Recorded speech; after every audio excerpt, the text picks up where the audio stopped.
this panel is an incredible panel, and I have to say, we're very fortunate. Scripps Networks has been a huge support. Is everybody backstage?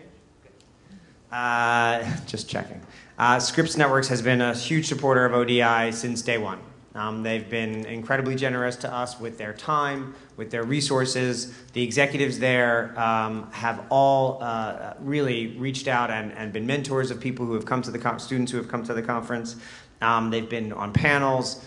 It's really been a wonderful relationship between this organization and the Scripps organization. And if you don't know, Scripps organization runs a bunch of different networks, including probably some of your favorites, the Food Network, the Cooking Channel, HGTV, and in fact are responsible for some of the most popular television shows of the last 20 years. Our moderator today is a terrific executive.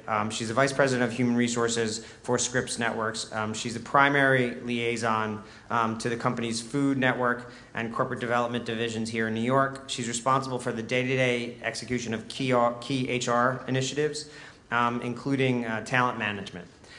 She's been at Scripps for 5 years, a little over 5 years, and before that she worked at Tommy Hilfiger, Ralph Lauren. She comes from a number of different diverse backgrounds. She's a terrific executive, and we're lucky to have her moderating. Welcome to the stage, Sharon White, Vice President of Human Resources for the Scripps Network.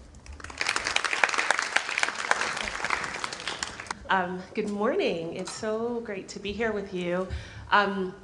We have 3 of my favorite colleagues here today. Actually, we have 4 of my favorite colleagues here today, but one of them will be waiting in the wings. And so what I'm going to do now is just introduce you to them, and then we should be getting started in just a couple of minutes.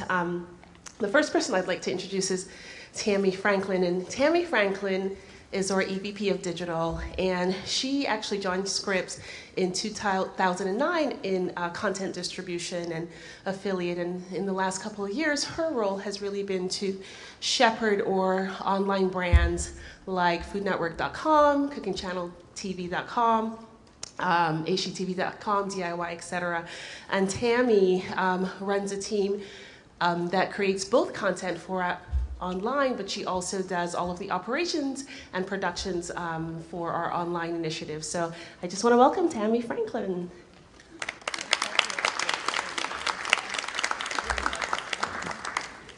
My pleasure. And then the next of my colleagues that I'd love to introduce to you is Anu Subramanian. And the fun fact about Anu is that she and I started at Scripps on the exact same day. And we started in different departments. I'm in HR, but Anu started in corporate development, and so she was responsible for a lot of our M&A activity and worked very heavily on our acquisition of UK TV. And then we had the absolute pleasure of working together on a startup that Scripps did a few years ago called CityEast.com, and in that role, Anu led our finance team. And now she supports Tammy in her digital organization as the head of digital and CFO. So Anu?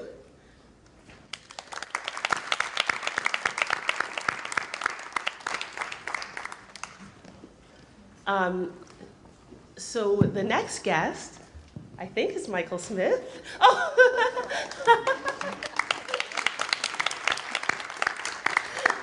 Michael, hi. Michael has been with Scripps since 1998, right? And he has had a number of roles at Scripps, and he started out in marketing and creative services, and now he's a general manager for Cooking Channel. And Michael launched Cooking Channel, I think 5 years ago in 2010, to incredible success. And it's every time I go to like one of our executive meetings, I hear, and Cooking Channel has at its best year ever. Period. Anything ever. And so Michael has been heading up those efforts to us to much success. So voila, here. And I just want to say, like, offstage waiting in the wings, I should really make a point to say Teresa Sheeran is here from HR, and we were going to make, that's why I didn't know who, because we didn't know if Michael was going to be here, we were going to have Teresa fill in. She's such a trooper. I have to mention this as another fun fact about last minute production. So voila. All right, so thank you guys all for coming. I feel like I probably didn't do a good enough job introducing you. So I guess the first question I'd love to have you guys weigh in on is, how'd you break into the media industry? Was it deliberate, or was it kind of accidental? I'd love to hear from you. Why don't we start, Michael, since you're... Yeah, I always knew I wanted to work in television because it was the most enjoyable thing in my life when I was your age and before. I used to collect TV guides, and I used to clip ads out of the paper about shows that were coming up, and just was obsessed with television. And I didn't really know how to get a job, or other than I remember in the TV guide there was a little section in the beginning that had the names and addresses of the networks and where they were located, and I knew that there was NBC was in Burbank, California, and CBS was on 52nd Street. I lived in a little town in the Midwest, so I knew somehow I had to get to these places. But really what was the entree to me was when I was in school, like you guys, I went to one of these kind of little seminars, and there were some people from some ad agencies and some TV companies talking, and that introduced me to the opportunity to pursue internships. And so I got an internship at a local television station in San Francisco when I was a junior, and did that for a summer, and then I got an internship in New York City at an advertising agency, and that's really what led me to make the contacts, and also the internships give you the things on your resume that will help you get noticed a little bit more, and I got my first job in television at CBS Television here in the city.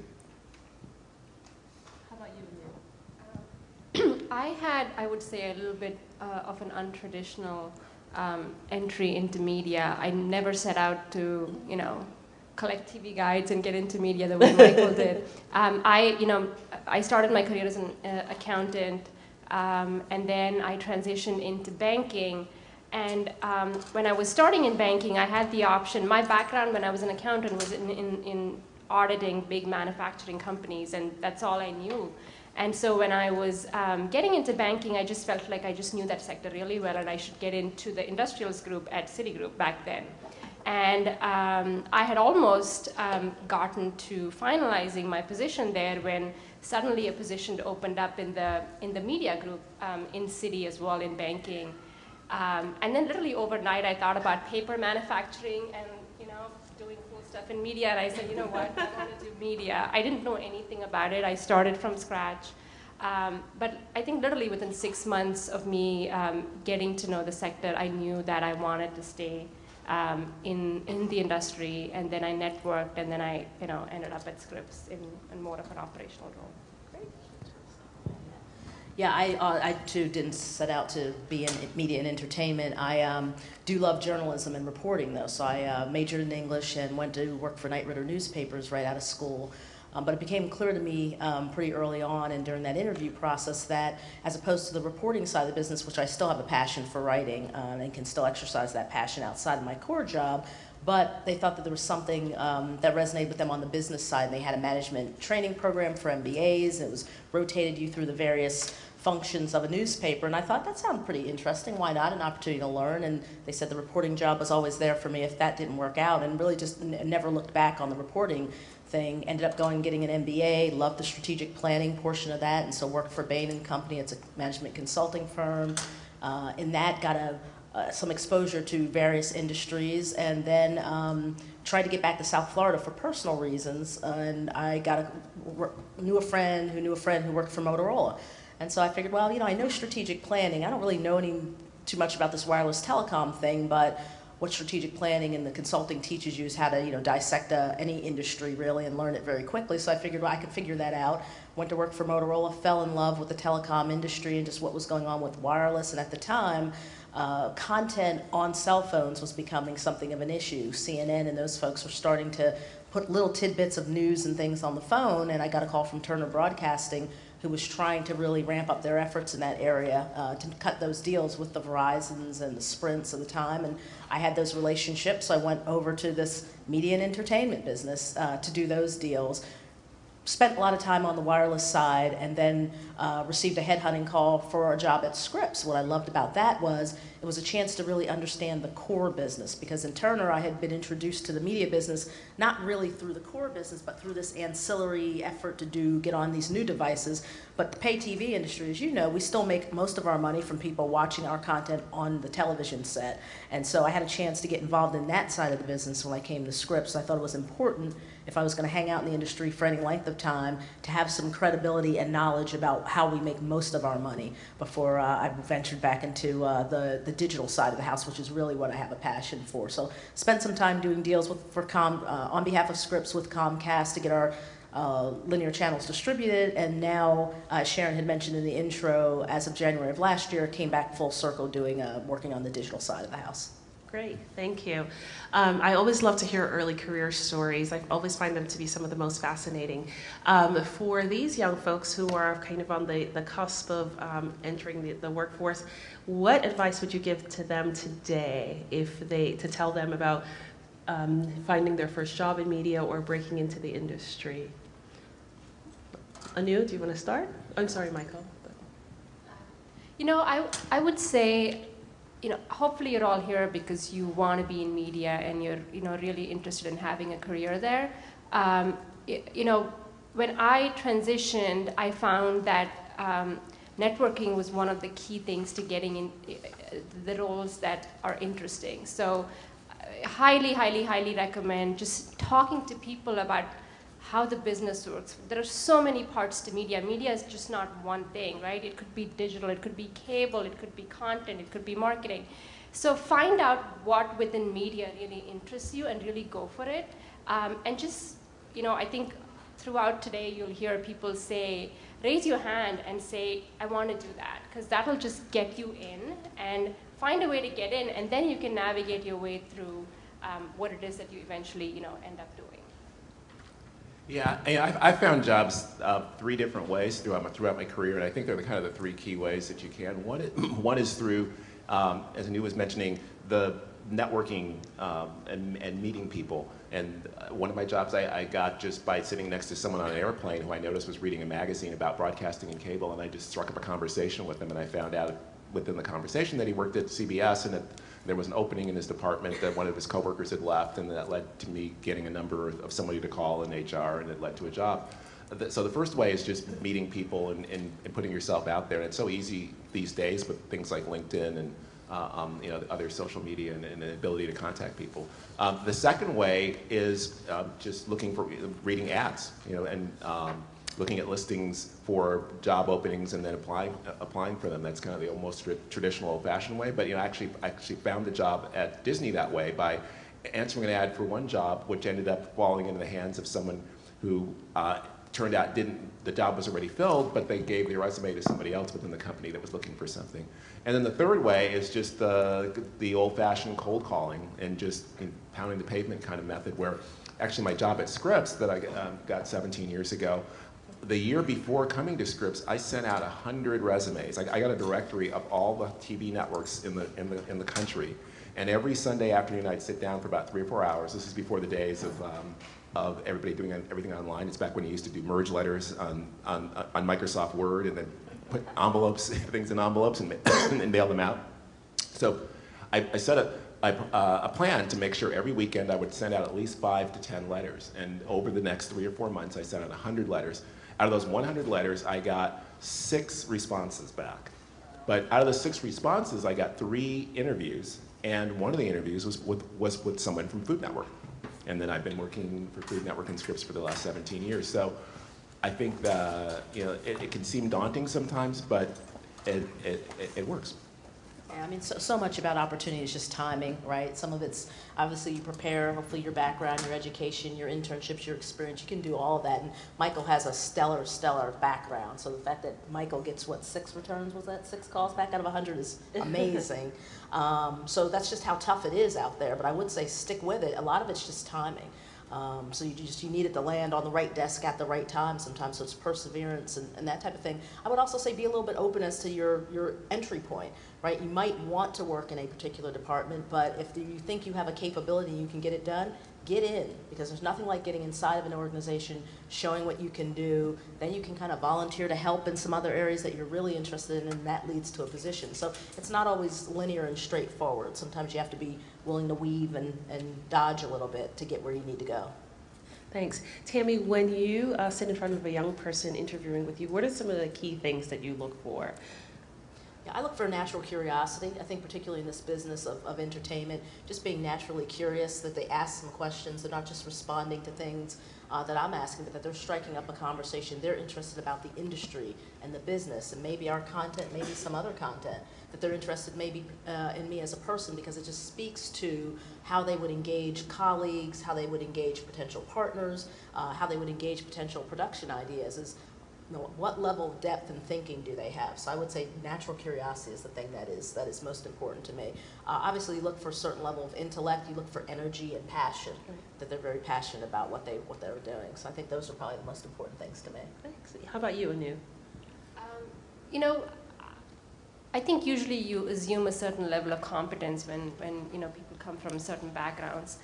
But for me, I always look for that person's attitude towards what they want to do, because I always feel like you can teach them hard skills, but it's very hard to change someone's attitude about work and about how they approach a certain task. So I always probe into why they did certain things, what is their motivation for wanting to do X, Y, Z, and if it's just about getting a job or about getting a paycheck, that's usually I'm not saying that's not a valid enough reason, but for me that feels like it's just a job for them. So definitely, and I would ask all of you to ask yourself that question. What is it that drives you, and why are you applying to a certain job, and what do you hope to achieve from it 5, 10 years down the line? And you don't have to have an answer, but just have a general idea. Yeah, I think Tammy touched on something really key, which is the curiosity thing. I think throughout your career in the media business, it really is about curiosity, because what we do is we explore and we discover and we find things that the American public wants to be entertained by, and and learn from. And that's what our business is about. So I think most people who are very successful in the business have a natural curiosity, and that's something you really can show in your interview. I think by 2 ways. One is when you come into the interview, show that you've been curious about the company that you're talking to and talking about. That you actually, and it's great with television. You can watch all our shows. You can go to our website. You can read about us. So show that you've actually demonstrated your curiosity by knowing something about the company in depth and their content and what they're doing. And then secondly, ask questions about the organization, about the culture, about the person who you're interviewing with, how they get in the business, what motivates them, what do they think are the key success factors. I think sometimes people in interviews sit back a little bit too much and expect us to pull things out of you, and I think you should really kind of lean forward and really demonstrate your passion by asking questions. Michael, before you put your mic down, tell us a little bit about some of the trends. So obviously our industry is in a world of change. And so tell me, what are some of the trends that you expect young people to kind of know, or at least have some sense of understanding about in our industry when they sit down in front of you? What are some of the things that you want to hear from them that demonstrates this curiosity? Well, I think that in terms of trends, change has been a constant. If I hear another time people saying that, this is the most transitional time in the industry, or there's more change than ever. I've been in the industry now almost over 25 years, and it's been the same. There's a really cool website that has copies. Somebody made PDFs of all the broadcasting and cable magazines from 1920 to today. That's the industry trade magazine. So back in the days of radio, until when television came, to when cable came, and you could read a magazine from 1935. And it sounded just like one from today. They talked about, they said, because radio was big in the 1930s, television was just emerging, and they were talking about, it's a time of turmoil, and what's going to happen to radio? There's this new thing called television, and these TV stations are building these antennas, and it's going to destroy the industry. And all the people who are on the radio now, if they're not really attractive, they're not going to be able to be on television because now you've got to be on. And I think that's just a constant throughout this industry, that the platforms or the ways that people get the information have continued to evolve, from radio to television to cable to digital to streaming. That's always going to change, and then the variety of content has exploded historically, from 3 or 4 magazines, a couple of radio stations, to now thousands or millions of websites. So I think that's actually why the business is so exciting, because when you get in it, by the time you get out of it, it's probably going to be 5 or 10 times bigger than it was when you started, which means you're going to have to really be adaptable and flexible and have one way of thinking about things, let's say today, but be willing to just let that go and think about things in a totally different way in 5 years or in 10 years, because it really will continue to change. I mean, right now I think the big change is that people are really into the idea of being able to watch what they want to watch, where they want to watch, and how they want to watch it, have more control over how they access and interact with the content. And that's not a new thing. I remember there's the Sony Betamax, which is the first VCR that came out in the 1970s. If you look at the ad for that product that was run in newspapers and magazines in the 1970s, the headline said, "Watch television on your own terms." That was 40 years ago. They were promising that. So today we're finally getting to that ability with the technology that we have, and I think that's what's just going to continue and continue, and it's just going to mean that we have to adapt on how we distribute our content and how we allow people to be able to access and enjoy it. I want to turn our attention just a little bit now. We've been talking about kind of a lot of career stuff, but this panel is called Scripps, How We Roll, which I'm sure all of you are going to be like, how we roll? Who says that anymore? But I want to just talk a little bit about Scripps. We, on Wednesday, had a big company meeting. We do them probably about quarterly, and we have 8 core values, and Michael and Tammy played a really pivotal role in expressing some of those values. And I want to just kind of hear from you, Tammy, about kind of how you live our values every day. Just talk to them a little bit about our culture and kind of how you help your team uphold those values as well. Sure, yeah, and don't quiz me on all of them. But don't quiz me, and I'm in HR. But we, some of the values you can imagine are humor. Humor is very important to us. We think it plays a place in the workspace. So it reminds people that the work we do is serious, but we don't take ourselves terribly seriously. So you have a little fun. We're together a lot. A lot of stressful time, a lot of competition in this industry, so having a lot of fun is great. Talks about shared responsibility from the perspective of that you have support. Everybody has a role, you're accountable for your role, but you're not alone, that you have support from the rest of your colleagues that were there for you. It's very much of a collegial setting. We talk about obviously high ethics and standards, integrity, and those types of things. Those are kind of some of our core values. But I mean, what happens, so founders set the company up from the very beginning to be what they hoped was a slightly different media company. At the time, a lot of the media companies were centered in New York or LA.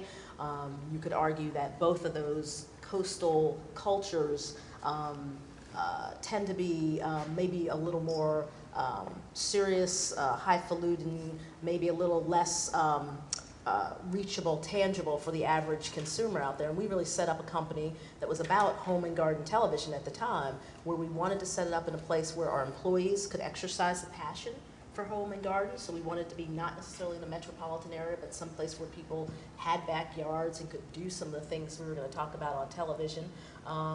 And then, and it's interesting because that's come full circle now with food, where metropolitan areas are a central part of food, and we still have employees who can exercise that passion in our major cities like New York and LA. But the thought of having employees who can be passionate and can exercise the things that we do as a company was very important, because that connects us to our viewers, that connects us to each other, and it creates a different environment in terms of when people come to work. They come to work, yes, because we're a publicly held company, we need to be profitable, but they also come to work because they really are passionate about the things that we put in front of our consumers on the television set. So there's a culture that starts from the top down, I guess is my point there, and it becomes over time a little bit self-selecting. So what I mean is, after many years now, 20 years, people gravitate to us who naturally have those qualities that I've just described, because 90% plus of our employee base is like that. So you'd be a fish out of water to come to Scripps and not share some of those passions and some of those values. It would be very obvious to us. So if you set up the culture right, it becomes a self-fulfilling prophecy. It attracts those type of people, and it naturally repels people for whom that is not the environment in which they want to thrive in. So I think it's 20 years of hard work that has gotten us to where we are today. Yeah, I mean, I think the key thing with our company is that some companies believe that if you make a lot of money, the people in the company will be happy. We really believe that if you make the people in the company really happy, you'll make a lot of money. So it's a really key distinction. It starts with the the meaning that people find in their jobs every day, and that's why our core values really are about things like shared responsibility and compassion and support, integrity and diversity, and things really motivated more by what's going to make our employees more fulfilled. Work-life balance is one of the most important values that we have. And I think when you look at all the surveys, and if you talk informally to people who work at Scripps, they'll tell you that it's one of the most fulfilling and fun and just nice places to work, which is something you don't typically hear if a lot of you watch Entourage or watch Devil Wears Prada or some of the other movies about the entertainment industry. You think it's a pretty cutthroat and crazy place, but I know it can be. I worked at the Disney Studios for a long time. I worked at CBS for a long time, and the reason why I've been at Scripps for 17 years is that it is really a unique place where we make entertainment, but we also have a good time with, and we're nice to each other. I know you came from investment banking, so you probably can talk a lot about that. Yeah, I mean, exactly. I mean, you know, when you're sitting in school and sitting in an organizational behavior class and they talk about culture and you're sitting there thinking, I don't even know what that means, right? It just seems like a bunch of words on paper. But when you work in different organizations and you start to see that actually culture matters and it's very real, you know, it's not just a bunch of words on a paper, it's not just 8 values that we throw up on a screen. I mean, the first day I walked into Scripps, until then I had really worked in, you know, in industries that are pretty, you know, what universally are called cutthroat, competitive, and fairly difficult to work in. And, you know, some cultures were great, some weren't, but I got into Scripps and people actually started asking me questions like, oh, you know, what does your husband do? And what does your child do? And I was like, why do you care? But then, you know, because nobody had ever cared about who you were as a person outside of that environment that you worked in. And a lot of industries, they don't, right? It doesn't mean it's good or bad. It's just that Scripps genuinely cares. They care about what you do outside work. They want you to be happy and successful outside the 4 walls of what you're doing for them. And that, I think, is very important, especially as you go on further in your career, because you just can't, you know, you're not just an employee, you're a person outside of your job. And to me, that's always been a fact of Scripps that I tell everyone about, which is they actually care about you as a person. So as you go about your job search, then for you, the point would be you need to think about and be honest with yourself about the environments in which you think you personally will thrive. Some of us do very well in a cutthroat environment. I mean, you might know how to navigate the landscape. You're very good at what you do. You're pretty thick-skinned, and that's great. And so you know that about yourself. And some of you maybe not as much. So just as you're interviewing with companies, you're doing your research, as Michael noted, on the companies. I'm sure, Michael, the reason it took you weeks to get those out is because you didn't just send the same letter to every company. I'm imagining each letter was very personalized to the company that you were sending it to. So get to know the companies that you're interviewing with. That's very important because you want to set yourself up for success. And if you put yourself in an environment that naturally runs against the grain of who you are viscerally as a person, I believe you'll be less successful than if you find a company where culturally there's more alignment there for yourself. Maybe you guys can talk a little bit more about that, because as an HR person, when someone is interviewing, and it doesn't really matter at what spectrum, I try to show them the best time ever. So, you know, they walk in and I'm warm, I offer water, coffee, tea. Especially at Food Network, I can take them on the tour to the kitchen. I really put my best foot forward. You sell it really well. Oh, I sell it. Not that I have to sell it for Food Network, but when I worked in fashion, I really was selling it. But tell me a little bit about, beyond that kind of first impression, beyond that interview, how would a young person know if someone like me who does it for a living is saying this is the best place ever? How do they then do a little bit more research about finding out if this culture will be a fit for them? Well, I think that, and we talked about it a little bit earlier, yes, I know when you're in the position, it feels like you're the one kind of begging for a job and you're being interviewed, but you really do have to remind yourself that you're also interviewing. Right? You're interviewing the company. You're trying to find out, is this the right place for me? Is this the place where I'm going to fit? So you should have some questions in your mind, just like they do. When we talk to you, we ask you open-ended questions we're hoping that as you have this conversation with us, we're going to learn much more about you than you even intended to tell us.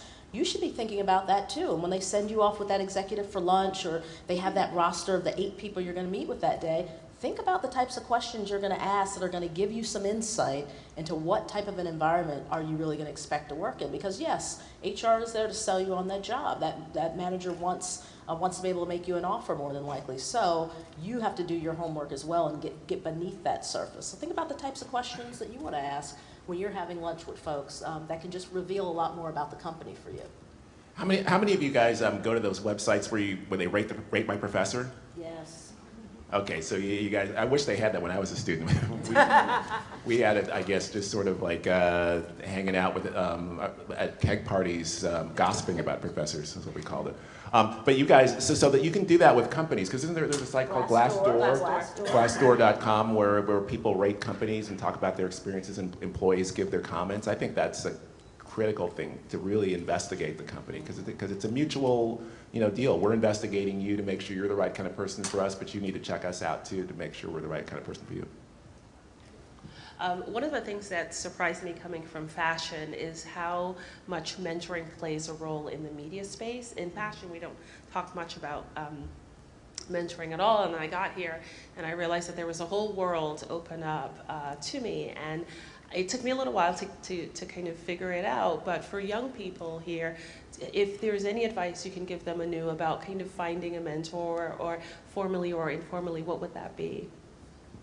I think, in my career, I've always had more informal mentors than I've had formal. And for me, it's been about, you sometimes naturally gravitate towards certain people, right? You're sitting in a conference room like this, listening to an executive, and you think, you know what, I really believe in the values that he or she's talking about, or I really like his passion for his work, or I really like his point of view on something. And that's usually how my relationships have always kind of started, in which case I've reached out and said, hey, I would love to grab coffee with you, or bounce ideas off of you, and it's progressed from there. So I would say, be mindful of who you're reaching out to. Don't just do it because that person has an XYZ title or can get you to a job. Do it because you can truly learn something from them and actually hear their point of view. And you'd be surprised at how many people, senior people, are actually willing to give back if you are thoughtful and dedicated to what you want to achieve out of the relationship. Anybody else? Yeah, I think as you get, I can say as you get older, you have a lot of things, a lot of experiences, and after a while, your wife gets tired of hearing you tell stories all the time. So you guys are, I love to tell stories too. So I love mentoring younger people. I remember when I was a little kid, I used to wonder why my granddad would never shut up, and so I realized that happens when you get old. But another interesting thing I've learned is that I have mentors that are both people that are senior to me and older, but even younger people. There was a student I met maybe about 7 or 8 years ago who was a student at Georgetown who was in the communications program and just reached out to me, and we started communicating, and I started mentoring her. And over time, I've watched her career. She's gone to become a production assistant, to an associate producer, to grow through the industry, to now she's actually one of the producers of a show called House Hunters, which is a successful show on HGTV.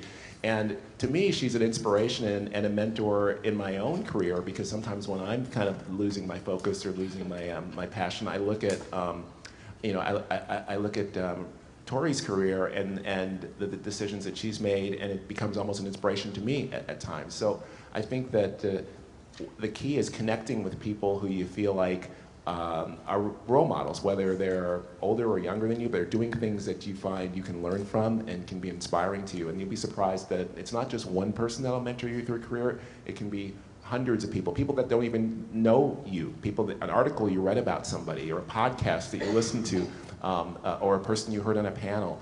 Take little bits and pieces of information from all those people's lives and experiences and incorporate them into your own success. Yeah, and when you're in your place of work, I think obviously excelling at what you do is really great, because what that does is that will naturally attract people to you. Executives will notice that. They'll notice the people who stand out, and look for those subtle hints. They often won't say, hey, I would like to mentor you because I see something in you that it's not going to come that way usually. It's going to be something much more subtle, but kind of see that as a little bit of a fig leaf there and grab it. But they'll be attracted to you naturally because they see you doing some really interesting things, and they might see a little bit of themselves in you, et cetera, and want to go ahead and push your career forward. I would also say, as Mike was talking about, that reverse mentoring, meaning it's someone who's more junior mentoring someone who's more senior. Now with all the new technology, all the new consumer viewing habits, et cetera, some of us who are a little longer in the tooth aren't really living and didn't grow up with those types of habits. We're very curious about what that means and what that might mean for the future of our industry. You guys grew up that way. You're living that and having conversations with younger folks. I know I always enjoy because I learn a lot about what I think is maybe where our industry is going. So also take advantage of that. You guys actually have a lot of good information and experience that we don't have. Michael, I want to get back to something that you said, because we spend a lot of time talking about managing careers, and mostly we talk about it in a very rosy light, but we do know sometimes that we can lose focus. And I wanted each of you to maybe share a story about a seminal moment in your career, a turning point, if you will. It doesn't have to be positive, negative, could be neutral, but just kind of something that resonates with you at a time where potentially you had to dig a little deeper. Well, I think we've talked a little bit about finding your passion and making sure that what you're doing really kind of syncs with what your true passion is. And I think the times that I've had challenges or problems in my career has been when the work that I'm doing is just not really pushing the buttons of the things that really make me happy, most passionate. And I always say to people, if you do these sort of lottery winner test, if you won the lottery and didn't have to work for a living, what would you be doing with your life? And those are probably the things that you really are truly passionate about. Now, the key is figuring out a way to do those passionate things in a way that you can make enough money to pay your rent. Because I used to say just follow your passion, and somebody came to me and said, "Well, my passion is is knitting Sherpa sweaters." Well, okay, maybe you need to find one that's a little. They can just go work her Ralph Lauren. Yeah, a little more. But for me, I was working early in my career actually in more of a sales, an affiliate sales role, which was much more about business-to-business deal making. And my real true passions inside are about creating things, about creating content, about making. I grew up as a musician and as a songwriter and in theater, and I found that my daytime job just wasn't really fulfilling my passion, and so I ended up spending less and less time on it, not being that focused, coming in late, leaving early, just not being the greatest employee. And I was really excited about the things I was doing outside of work when I came home at night, playing in a band and those other things.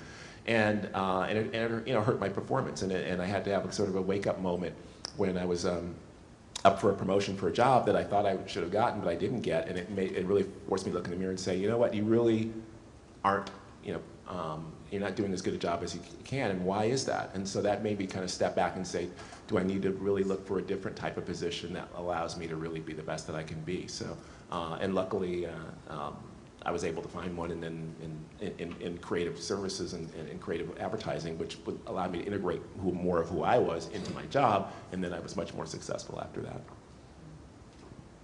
Yeah, I always think about those moments when I've changed different industries and kind of changed paths on several occasions, and I would say, you're always going to have a little, that little elf on your shoulder that's going to put a lot of doubt in your mind as to whether you can do it. Are you really prepared for it? Why should you get that job, right? What do you know about? I would say you've got to push past that, challenge yourself, push yourself past that point of comfort as often as you can, because really it's in those transitions that I've had the most personal and professional growth for myself, when kind of you just lay it out there a little bit over the edge, assuming that you're smart, you'll figure it out, you've got a great network and a support base, you'll figure it out. But I think it's in those moments when I've pushed myself a little bit beyond that comfort zone that I've learned the most and grown the most. So I would just encourage you to do that when you have the opportunities to forget about that doubtful voice in the background. Right. I'm not sure how we're doing for time, but I wanted to give the audience an opportunity to just ask questions of our panel. So if there's anyone with a question. Do we have any mics going? Oh, yeah. Do we have any mics? Want to lend them one? No, I'll speak up. You'll speak Yeah, up. I mean. Great. And then. Hi, Toby Wall, Syracuse University. I tell you, I'm a huge fan of Scripps. I love good eats. Thank you. Question. I was doing a little research on the company. I talked to Kevin Critch, and he brought up an interesting fact, and I wanted to see what you guys think. In a day where audience attention is so minute and easily distracted, How is Scripps Network going to prepare content for a future generation that are going to keep people interested in Food Network, cooking shows, things of that nature? What are the plans you guys have? Well, yeah, I mean, there's a lot of fragmentation, but the great thing for us is that we operate in categories of content that are really, really core to people and are pretty timeless. You know, probably the most important thing in your life that you spend the most money on is your rent, and as you grow older will be your home. And probably the thing that you do the most frequently during the day is eat. And probably one of the most aspirational and fun, exciting things that you look forward to each year is your vacation and traveling. So we have businesses that are around those kind of core categories that we think people will always be very, very interested in. So I don't think we're too worried about fragmentation in that sense. I think we're more worried about competition, about other people seeing those categories as being huge opportunities and getting into our space. So how do we protect against that? And I think it's about making the best content we possibly can by understanding who our audience is and really connecting with them, and then also understanding that they are watching in different ways, watching on different platforms. They want the content in different forms, maybe not half-hour shows, hour shows, maybe shorter form shows. And so making sure that we're flexible and we adapt to give them what they want in home, food, and travel in the ways that they want to engage with those categories. Yes, you have a question? Do you want to board? You're good? All right. Hi, my name is Amanda Theodore, and I go to Case University. I was just wondering, what is one particular project that you worked on that really made you know that you were in the position that you wanted to be and that you were passionate about that position? Oh wow, what one particular project? That'd be tough. I tend to be a little ADD at work, so I need a day that can be very varied on any given day. So sometimes Anu and I are locked up going through financials and talking about the high-level strategy of the business and where we want to be in the next 3 years. Some days I'm spending some time with people, as Michael noted, thinking about content for new digital platforms like Snapchat or Apple News, or and other days I'm meeting with vendors because now technology and how your content gets to a consumer, and we're having more opportunities to be in direct conversations with our consumers, how we can leverage some technological advances to do that better and have some competitive advantage. So my day is very varied. It would be really hard to think about any one project. What I like is I like that diversity of activity in my day. So that's how I would answer that question. Anything else from any of the?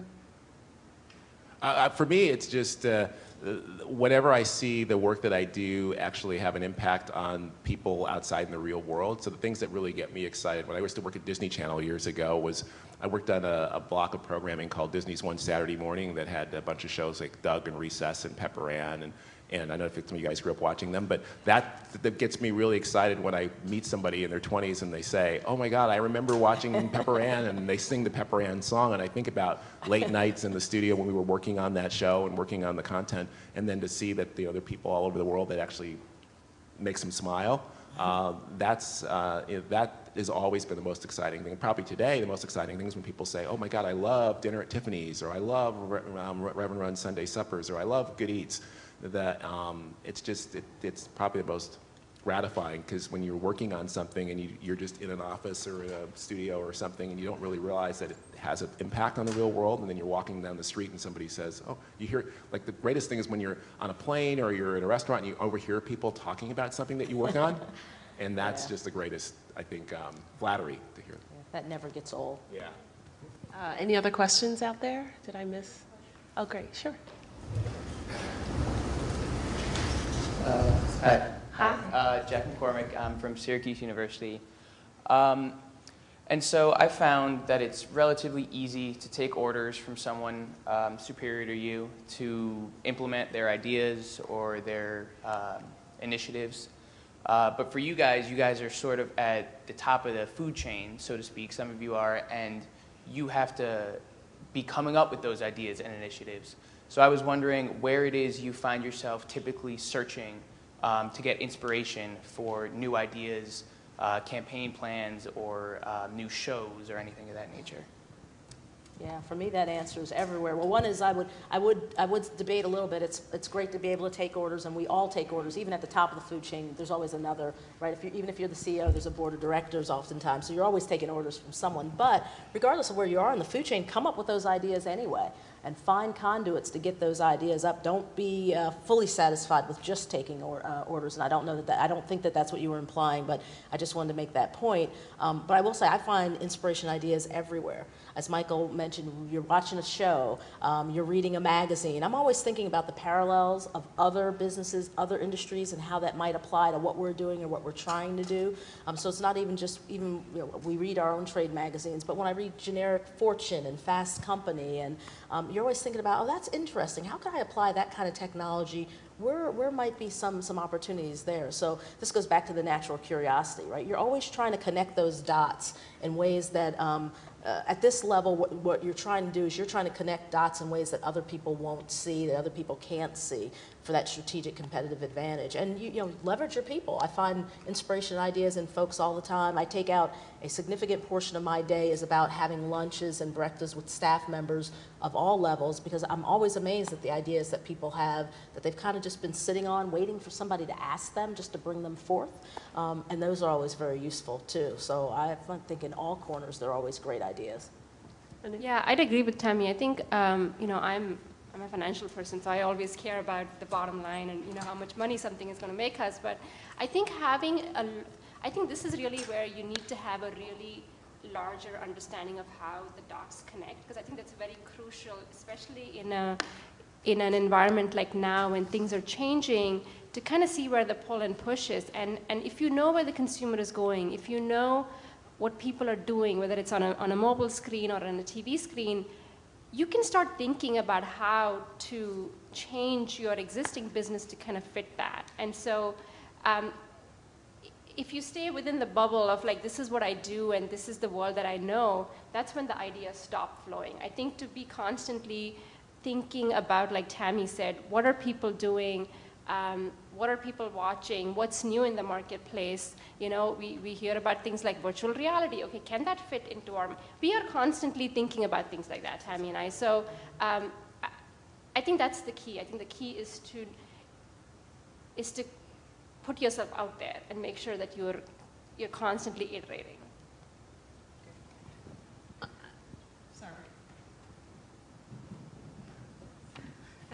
Hi, I'm Lauren Shaw. I'm also from Syracuse University.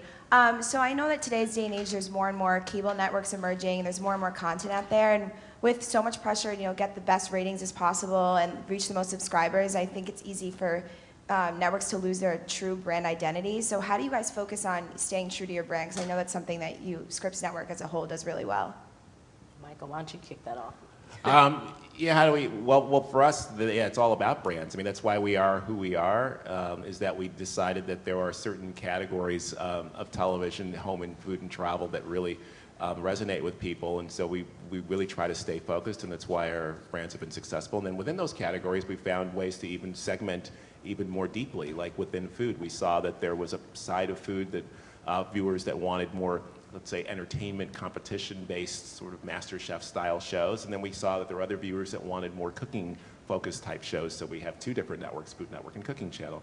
We have a similar situation with HGTV and DIY. One is more focused on real estate, and the other one is a little more focused on renovation and construction. So, but we've stayed very true to that, and I do think that the networks that are going to struggle in the future are the ones that are a little bit more unfocused, where they're basically just doing general entertainment programming. If you look at, let's say, a Lifetime and Oxygen and E and Bravo, there's what do they really stand for? There's sort of an overlap with them, and I think especially as people are starting to look at adapting their cable bundles, and maybe you've heard a lot of the term skinny bundle, getting less channels, buying channels a la carte. I think you guys as consumers are going to become much more discerning in when you're starting to build your package. Do I really need this channel? Do I really need that channel? And I think you'll have some core channels that you really will want, and we believe that you really want a food channel. You really want a home channel. Now, you may not want 5 different women's pulling their hair, throwing tables channels, but I think our channels will be right there. But Michael, you make it sound really easy. Now I know that as you have those rating struggles, and I know you're very competitive, there have had to be show ideas that came to you. You could go maybe I can make that say it's food, but you've turned them down. Can you give them any examples of times when you've let things go because you just really didn't feel like it was true to the core, but probably would post some good numbers? Yeah, I think that we've had shows that have been, let's say it's a show about people who work in a restaurant, and it's more of like a docu-series with, who's sleeping with who and who's fighting, and they just happen to work in a restaurant, but it's more about the drama. And sometimes you get excited because you probably know about the show Duck Dynasty that was really popular a few years ago. The shows like that you think, well, let's just do a show like that that's just an entertaining show and it just happens to be in a restaurant. But when we've tested or tried those kinds of things, actually the good thing is our viewers bring us back to reality. They say to us, we don't really want that. We don't come to you guys for that. If we wanted that, we go to Bravo. We want you guys to show us delicious burgers and show us really cool cupcakes and really cool recipes and things that we can make. And so it's been great. Great. We have about 5 minutes left, and so we can take maybe one or two other questions. Thank you. I'm Lisa. I'm from Pace as well, and I found online that I have a question direct to Michael Smith. I found online that you are one of the most influential minorities, and I'm a Russian minority here too. So what is there a problem? What is your response over here? Being a minority is something. Well, I guess in a way it's a good thing because I get to be one of the most influential ones, right? I don't know if I guess I was a minority when I say that influential.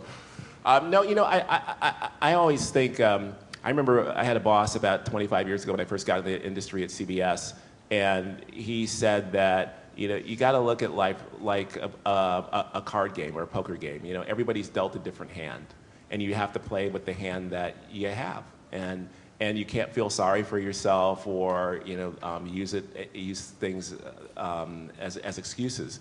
And so you may think, oh well, you're from Russia and maybe English isn't your first language, or that's at a disadvantage.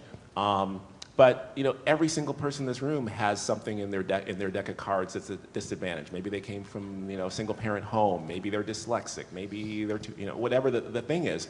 So you can't look at those negatives. I think you have to look at how maybe you can use the differences in you as a positive. In fact, I think one of the things that people who are minorities have an advantage at is that they have a greater empathy for understanding other people, because they're usually the only person like them in the room. So when they walk in a room, they're always looking around and trying to figure out what's going on and how do I fit in, and what these other people, what they need, how can I work with them. Where when you're in the majority, you kind of take it for granted. You just kind of walk in. And I think that's why sometimes people who are minorities are actually very, very successful throughout history. If you look at it, I mean, from Russia, you think about Pushkin, whose family came from, whose ancestors came from a totally different culture, and yet is one of the greatest poets in Russia. So I think it can be an advantage for you. Yeah, and I think whether your difference is observable or not, everybody has a different experience, right? A different life story, a different perspective, regardless of where it is you're from, a metro or you're from middle America, whatever. Everybody has a unique story, and when you're in your roles, and Michael's in a storytelling role, so I'm sure he leverages that a lot. But even in your day jobs, how you interact with people, how you present new ideas, how you think about how your diverse experience, your personal perspective, how that makes you stand out and makes you different and helps you add value, regardless of, again, whether it's something that's observable that makes you different or it's just your story as a human being. Yeah. Yeah, I can definitely second all of that. And your question is very interesting to me. And I want to just tell you one little thing about Michael. Tammy doesn't work in my office, and I probably would do this if you were there. But a lot of times young people come to me, or really any employee might come to me and talk about maybe it's a diversity or an inclusion issue or whatever the issue is. And I always say, go see Michael Smith. Because, and this is not even, I'm not even making it up, is because Michael has such an incredible perspective on this particular issue. And what you just heard from Michael is exactly what you would get in the office when I send you to talk to him about whatever the issue of inclusion is. So I'm glad you brought that up, because Michael is always super consistent on this issue. So thanks. I think I see a sign that says time.